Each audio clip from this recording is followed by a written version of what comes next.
আসসালামু আলাইকুম। কালকে দেখেছিলেন যে আমরা রাতে একটি মুরগিকে এই ডিমগুলো দেই।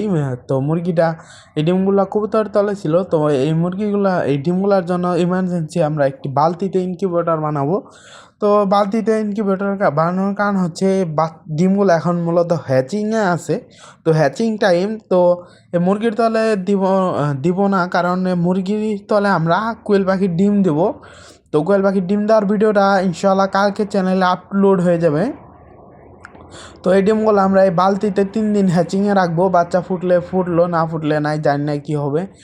তো বাচ্চা না ফুটলে আমার খুব একটা লস হয়ে যাবে। তো এখানে কোয়েল পাখির ডিম আছে 25টা।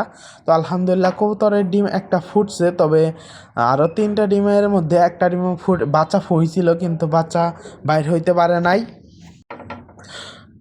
বাচ্চা তো আর 2টা ডিম আছে, তো 2-3 দিন পরে ফোটার কথা। তো দেখি কোয়েল পাখির ডিমগুলা কি হয়। আমাদের কিন্তু মুরগির নিচে কীভাবে ডিম বসানো সেরকম ভিডিও কিন্তু আছে, কয়টা ডিম দিতে পারবেন, ইউটিউব চ্যানেলে আরও ভিডিও দিছি। তো আলহামদুলিল্লাহ আমাদের কিন্তু 1040টা সাবস্ক্রাইবার পূরণ হয়ে গেছে। ধন্যবাদ সবাইকে।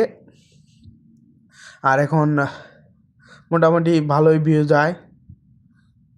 আজকের ভিডিওটি এই পর্যন্তই। ভিডিওটি ভালো লাগলে লাইক করবেন, চ্যানেলটি সাবস্ক্রাইব করে বেল নোটিফিকেশন অন করে দিবেন।